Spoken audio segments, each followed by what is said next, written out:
Hello, brothers and sisters, and today I have an interesting episode for you on something that was there in my mind for a long time. If you look at our YouTube videos and in many of the comments, you see something called as rice bag converts that they call Christians. And if you're watching this in the US and other Western countries, that is non-Indian countries, you'll be very surprised at what do you mean by rice bag converts? Well, basically speaking, it is down here if you have converted from any religion, which is primarily Hinduism, to Christianity, then they say that you are a rice bag convert, that somebody gave you a bag of rice and enticed you with some material gains and you became a Christian. So that's how the thought process flows in India. And even on a daily basis, you see news of even political leaders and even prominent YouTubers and all making videos and news by using this slur on people who have come to Christ in the country. So something like this. So it is basically if you're a Christian, then somebody give you some money and somebody give you some rice or something, and you'd be surprised. When I heard that slur the first time, I was a bit surprised as to does this work against the person against whom it is spoken or against the one who is speaking it? Let me elaborate. So, in today's episode, I'll be getting into the core of it and how it happens, why it happens. And in case you are one of those fortunate ones who have come to Christ, you would know how to respond the next time. So, stay with me. And before we move ahead, you need to subscribe to the channel, click on the bell icon so you can keep updated. I know I've been a bit infrequent in my videos, but God willing, I'll be more regular going ahead. So this is what you're looking at, exposing the rice bag myth. Why rice bag converts is a slur rooted in oppression, not in truth. So it is basically, it is a slur against Dalits. Dalits, if you're not aware of what is a Dalit, it is people in Hinduism are not even considered as humans. We are not even considered as a part of the caste system. As you know, I've made a few videos on the caste system. You can see that in the description below on the caste system and how, in my opinion, it is the worst evil and dehumanizing ideology in the history of the world. And even in today's time, there is no other ideology that is as demonic and as evil as the caste system that dehumanizes human beings to an unimaginable levels of oppression and pain and suffering, which is very well prominent in India even to this day. So those people who come to Christ, they are this slur delegitimizes Dalit and Adivasi conversions as opportunistic. But as you can see, as I will show you, these conversions are driven by dignity, survival, and emancipation, not in rations. And you will see how that rolls out. So today's task is will you be using historical data and livid voices to dismantle this myth. So stay with me. So who's a rice bag convert? Is he a survivor of oppression or what is it? So the question that needs to be asked is who really needed the free rice? That's what needs to be thought about as to how did someone convert for something as menial as rice?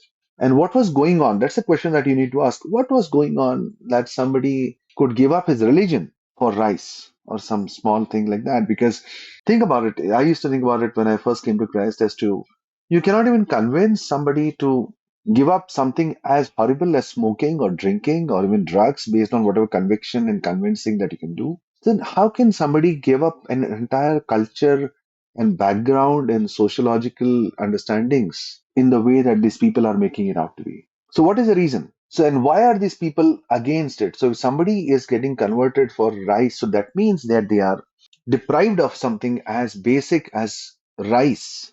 So who was actually impacted by this conversion? Was it the person who gave up his religion for rice, or was it the people who lost unpaid labor when the person converted to Christ? So that is something that he needs to think about. So there is a rhetoric versus reality. So the slur erases systematic exploitation while mocking acts of resistance. And I'll make this more apparent as we go ahead. And so the reframing is where we are positioning converts as survivors who are asserting dignity and not opportunists uh, chasing grain. So this is what we are looking at.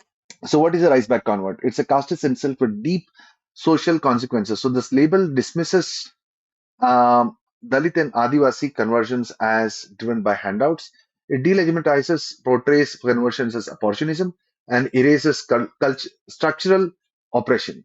Then the scholarship for that is there is a very prominent historian, Rowena Robinson, in 2003. She highlights how the term functions as a tool for stigmatization. So you stigmatize the people whom you oppressed by not giving them even something as basic as rice.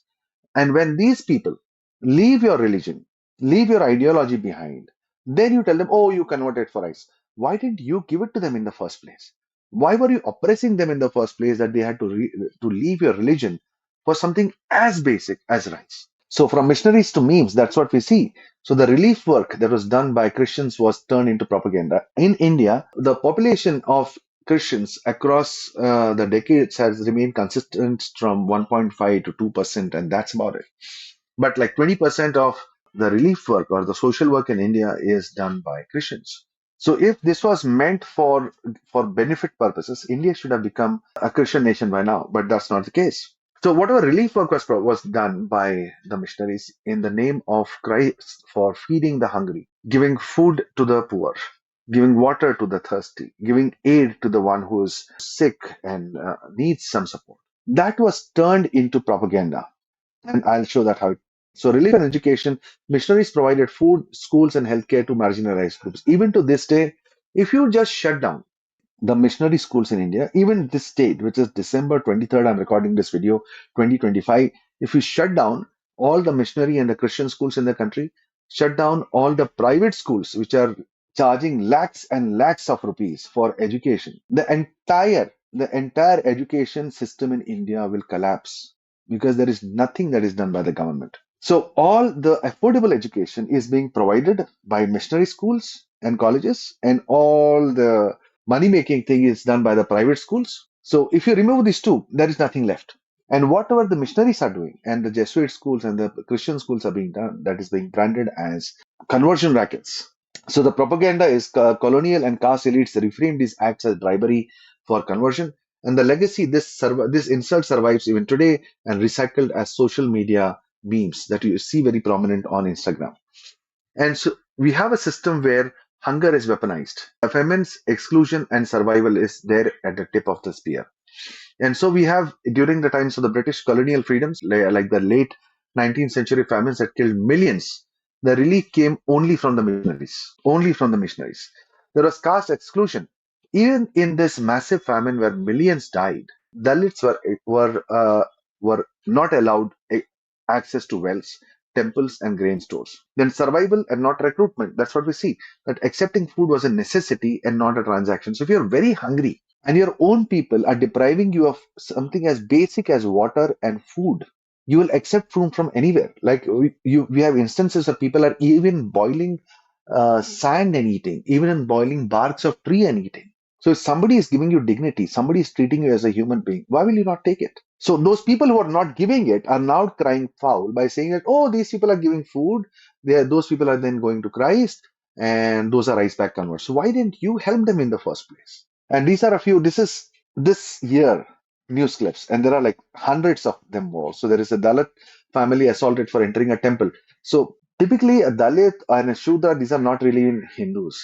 India has got a very different culture, and how this thing came to pass. That who is a Hindu? You can see the link on the screen. I've already made a video on that. You can see that, and no, they are not even Hindus. Rather, nobody knows what is a Hindu. You can see that video for more clarity on that.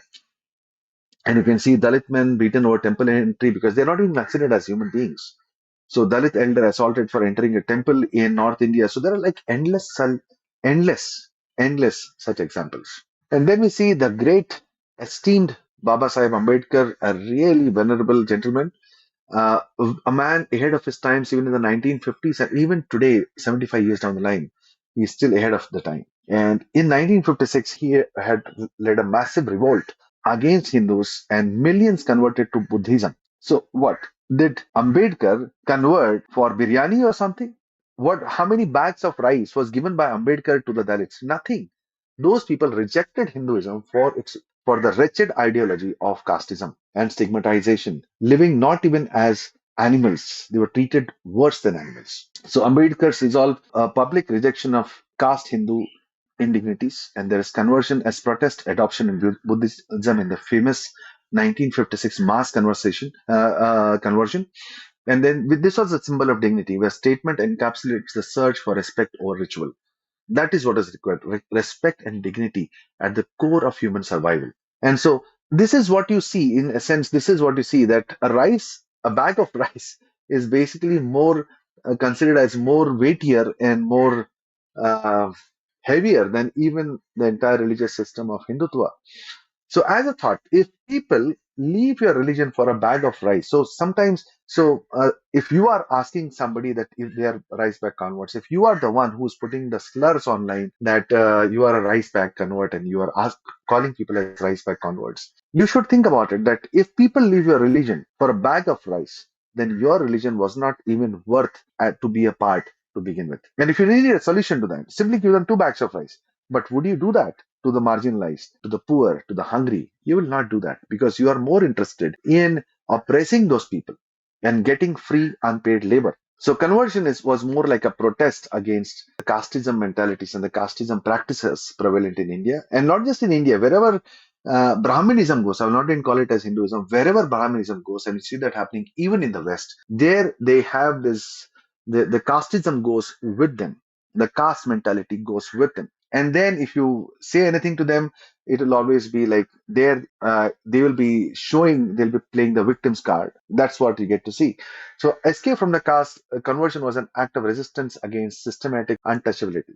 And you can see the scholarship of G. Aloysius and Rowena Robinson, where stress conversion as emancipation and not bribery. And the collective action protest conversion transformed religious identity into a tool of justice. So even now we have people and groups of people who say that if you are not treated equally, we will convert to other religions. That is how the people are able to get the attention of the rulers because they don't want to lose people from their fold. So untouchability is a daily reality in this country, and we can see even on a daily basis. Just need to do a Google on denied access to wells, denied access to schools, denied access to temples, and that's what we see happening. So when you are treating people like that, and when those people leave your religion and go, then you are crying foul. Why are you crying? If you don't want them anywhere, what difference does it make if they're really if they're leaving your religion? It is making a difference to you because then you don't have people to oppress, then you don't have people to use as unpaid labor. So there's water exclusion, Dalits barred from public wells and forced to use separate vessels. Educational segregation in the same school, they were denied access to schools or seated separately even if admitted because they're of a lower caste. And then there's a social stigma, humiliation through restrictions on temple entry and forced menial labor. Forced menial labor. This you have to work for free because you are of a lower caste and a Brahmin has called you to work for him. You can't even ask him for money. So poverty was manufactured. Caste locked up people into hereditary exploitation. Caste convert Dalits to degrading labor with no mobility and education as an escape. Conversion enabled access to schools otherwise denied. And then there was a healthcare access. Mission school hospitals offered relief where caste barred treatment because the schools and hospitals were reserved for the upper caste. They were not in allowed for the lower caste, and that's where the unfailing dedication and the hard work of people like Mother Teresa and all came into fray. And even now, such people who wash the wounds of leper are now degraded as people who came to India for conversion by the very ministers who would never even look at a person who has leprosy. Let it be that they will wash the wounds of a leper. And this we see as a classic case. There was Bhanumati's spiral. Bhanumati was a Supreme Court judge. Supreme Court is the apex court in India. And she's Hindu and she mentioned just once Jesus. And the troll army screamed as if judges work for biryani packets. She was a Supreme Court judge, and let us see what she just said. In a farewell speech, she simply said, though I'm a Hindu, I believe in the gospel of Jesus. By the grace of Jesus, I got educated and came up in life. I got into Tamil Nadu higher judicial services at the age of 33 in 1988 and served the institution for 3 decades. That's all she said. And the amount of trolling, this is, I'm talking about a judge in the Supreme Court. I'm not talking about a day to day person on the street or an oppressed or poor person. I'm talking about a Supreme Court judge, Bhanumati. So the core of the issue was dignity and not price. Missionary schools opened pathways to literacy for Dalit schools. Healthcare mission hospitals treated those who the caste society rejected. And that's where the true so-called incentives for these marginalized were only basic human rights. I hope now that you are able to understand what is meant by the rice bag slur. So basic human rights were denied.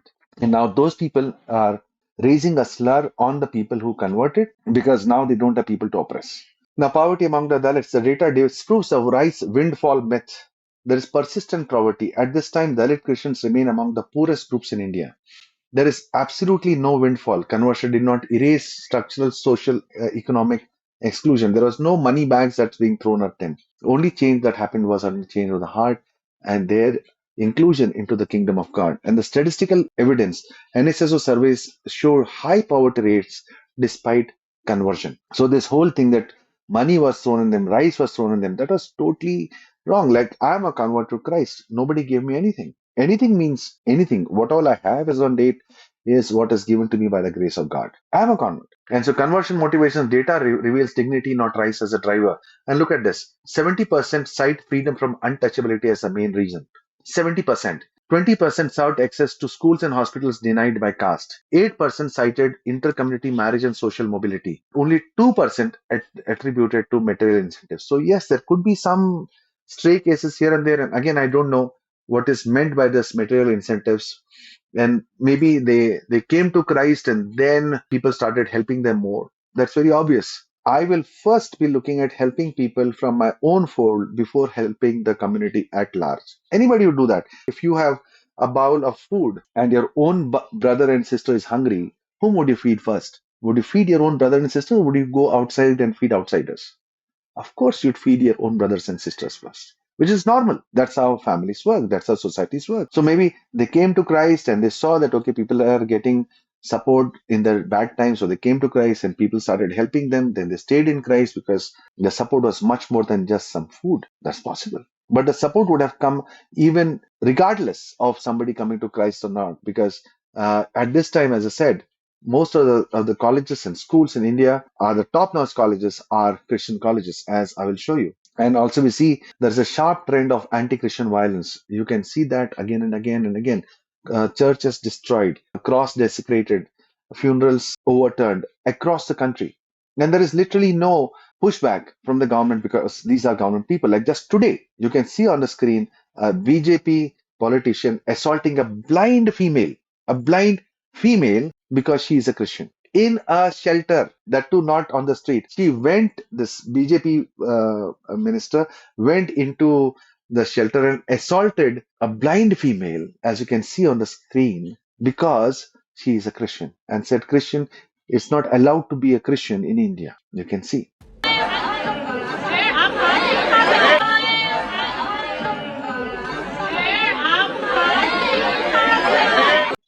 So the poor Akash with the bag of rice just becomes a poor Anthony. There is no change otherwise. The person remains poor regardless.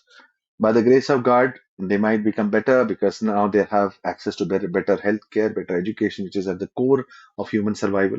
Maybe they'll do better in life. So if rice bought faith, Indian population would have become truly Christian 100% by now.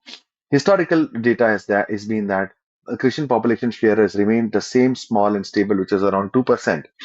And look at this. But this is NREF data of 2023, just 2 years back. Total 56 colleges in the top 200 colleges in India are Christian schools and colleges. This is what I was saying earlier. If you shut down Christian colleges and schools, if you shut down the private colleges, the entire education system in India will collapse immediately. So if 25% of the top 200 colleges, more than 25% rather, of the top 200 colleges, and in the top 100 is more than 30% of schools and colleges in India are Christian colleges, which do not take into consideration of caste, your religion. Why wouldn't people go there? And if this admission to the schools and colleges would have been an incentive to become a Christian, then can you imagine what will be the population of India if all those people have been forced to convert to Christ? It's only 2%. And you can see over here the top 100 NRF ranking list of colleges. There are 31 Christian colleges. If we take that another, the top 150, another 13 are added. If we take the top 200, another 12 are added. So total 56 colleges are Christian institutions that go into the top 200 NIRF rankings list. And this is where Shashi Tharoor, a prominent politician, says very well. The teacher I was privileged to, and he is a Hindu, he's a very outspoken Hindu. Shashi Tharoor is one of the most educated politicians in the country, and he says that Christians should wear Christianity as a badge of pride. And this is what he has written in his blog. The teachers I was privileged to have taught me to question and the answers that later I went on to question the questions too Thanks to them that at a very impressionable age, I was given an education that combined a well-rounded tutelage with a pan-Indian outlook that made me deeply appreciate of eclectic social interest, the importance of questioning spirit, and above all, humanitarian regard for the well-being of others. Look at this. He is a Hindu. He's not a Christian. He's not a convert. And this, he was educated in Christian schools and colleges. The next time a Hindutvawadi tries to turn Christian into a term of abuse, I urge my fellow citizens of the faith to wear the badge with pride. There is so much that millions of Indians should remain grateful to Christians for. This is coming from one of the most prominent and educated politicians in the country of India. And this is he. So, pillars of Kerala's health, public health, he says, he hails the missionary hospitals and warns against corporate greed because there you get affordable health care. And look at this case study in Tamil Nadu, mass conversions for dignity and temple access. Dalits were historically barred from Hindu temples in Tamil Nadu. And with the conversion movements in 19th and 20th century saw mass conversions for dignity and access. And with that, the scholarship of Rowena Robinson documents temple entry struggles tied to conversions. What about the Kerala Pulayas? Again, the Avarna status. Avarna means the Dalits, means they don't even have a Varna, means they don't even have a caste. Only there are four castes. It's a Brahmins, Kshatriyas, Vaishyas, and Shudras. So these are the four castes. That's what people think. But there is a fifth caste. I've made a video on that. You can see it. It's listed in the description below, which people don't know. That's the Dalits. And they are comprising of almost half the population of India. So Avarna Operation Pulayas were treated as outcasts excluded from land and temple rights. With the conversion waves, many Pulaya embraced Christianity for access to education and dignity. And with that, the social change conversion catalyzed wider reforms in Kerala's caste hierarchy because now they started getting afraid that, oh, they are losing their oppressed operation subjects. And again, look at Ambedkar's movement, 1956 mass conversion to Buddhism. Hundreds of thousands followed Ambedkar into Buddhism in 1956. The dignity of ritual, Ambedkar framed conversion as liberation from caste oppression. Show me a single Hindu at this time who will say that Baba Sahib Ambedkar converted for personal gains. All the lakhs and hundreds and thousands of Hindus who converted to Buddhism converted because of material gains. None.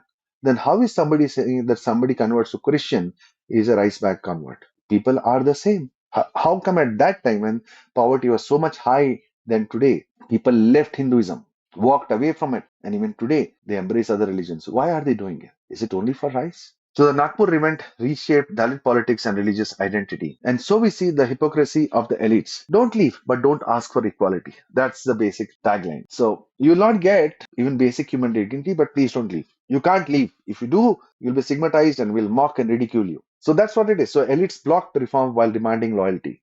And then there's the fear of change. Conversion threatened entrenched social privileges. And this slur masked elite anxiety, not Dalit opportunism. The real freebies. Let's see who and what were the real freebies in actuality.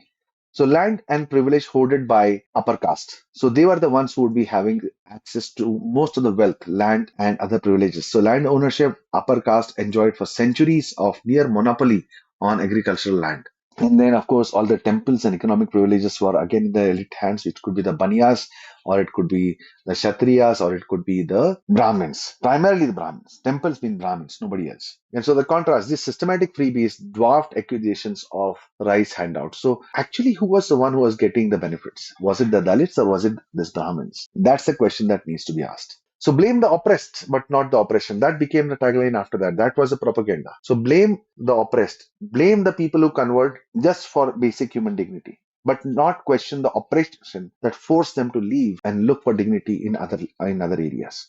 The scapegoating became a political tool. Accusation shifted blame onto the Dalits rather than the oppression system. Caste politics. The slur maintains the status quo but discouraging any sort of reform, because you're not questioning why they are changing. And then the scholarly insight, again, we see that in Omved 1994, this highlights the scapegoating as a recurring theme in caste discourse. And with that, we have the voices of resistance. It could be Mahatma Jyotirao Phule, it could be Baba Sahib Ambedkar, and then we have even the political defiance of somebody like a Namdev Dasal. His poetry exposes caste brutality with a very raw force. Then you have Kancha Ilaya, who was there with Baba Sahib Ambedkar, whose writings challenge even today the caste hegemony and reclaim history. And then, of course, the cultural power, which brings into focus the literature and the activism, becoming tools of dignity and protest. The real hunger was not for rights, as you can see, as you have seen, brothers and sisters, but it was rather for respect and rights.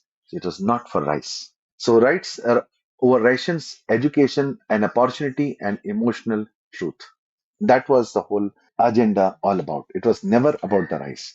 It was being treated as humans. So not Dalits, it was basically the elites, the Brahmins, the Kshatriyas, the top caste who were fearing reform. It was not basic the Dalits or the people who went to Christ. So elite fear conversion threatened the caste hierarchy and the social order, and the agency of converts, Dalits embraced conversion to claim autonomy and dignity. As you've seen, I've shown you that during in 1956, at the height of poverty in India, lakhs of people went to Baba Sahib Ambedkar and became Buddhist. Why? Was it for rice? No, they went for human dignity and respect. So the meme that we need to unmask is rice bag versus the land grabs. The minimum relief was provided to the oppressed groups, and there are the tribals which are even today put out of the lands under various schemes and various excuses by the upper caste, and then there's the land grab for centuries of land grab and accumulation by the upper caste, and charity was mocked but privileges were ignored.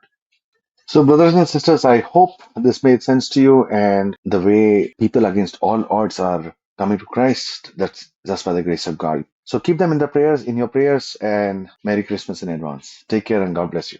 Bye bye.